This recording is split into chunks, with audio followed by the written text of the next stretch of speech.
అందరికీ నమస్కారం. హనుమంతుడికి సింధూరం అంటే ఎందుకు ఇష్టమో తెలుసుకుందాం. ఒకనాడు హనుమంతుడు సీతాదేవి వద్దకు వెళ్ళి, నాకు ఆకలిగా ఉంది, ఏమైనా తినేందుకు పెట్టు తల్లి అని అడిగాడు.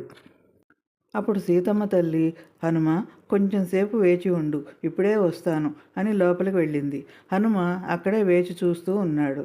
సీతమ్మ తల్లి స్నానం ఆచరించి తిలకధారణ మార్చుకొని పాపిటి సింధూరమును ధరించి వచ్చింది.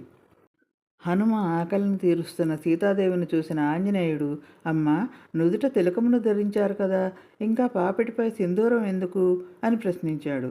అప్పుడు సీతమ్మ తల్లి, హనుమ, ఈ విధంగా పాపిట సింధూరం ధరించడం వల్ల నీ స్వామికి ఆయుష్ వృద్ధి చెందుతుంది అని సమాధానం ఇచ్చింది.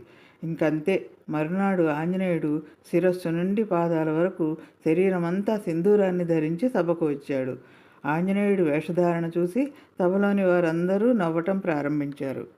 అప్పుడు శ్రీరామచంద్రుడు, హనుమ, ఇలా శరీరమంతా సింధూరం ఎందుకు ధరించావు అని అడిగాడు. స్వామి, మా తల్లి సీతమ్మ పాపిట చిన్న చుక్క సింధూరం ధరిస్తేనే మీ ఆయుష్ వృద్ధి చెందుతుంది కదా, మీ ఆయుష్ ఇంకా ఇంకా వృద్ధి చెందాలని ఇలా చేశాను అన్నాడు. అప్పుడు శ్రీరామచంద్రమూర్తి ఆంజనేయుడు సింధూరాన్ని శరీరమంతా పూసుకొనుటకు కారణం తెలుసుకొని సంతోషించి, హనుమ, నీ వంటి అనన్య భక్తుడు మరొకడు ఉండడు.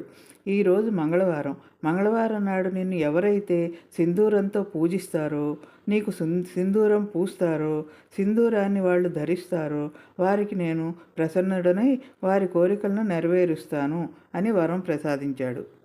తెలిసింది కదండి. దీనివల్ల మనకి 3 విషయాలు తెలుస్తున్నాయి. ఒకటి, వివాహిత స్త్రీలు పాపిట సింధూరం ధరిస్తే మంచిది అని. మనం ఇష్టపడే వాళ్ళు ఎవరైనా సరే వాళ్ళ శ్రేయస్సు కోసం మనం ఏ ధర్మాచరణ చేయటానికైనా కష్టమైనదైనా ఆచరించాలి అని. ఇక ఆంజనేయ స్వామిని సింధూరంతో పూజిస్తే అటు రామచంద్రుని ఆశీస్సులు, ఇటు హనుమ ఆశీస్సులు కూడా లభిస్తాయి అని.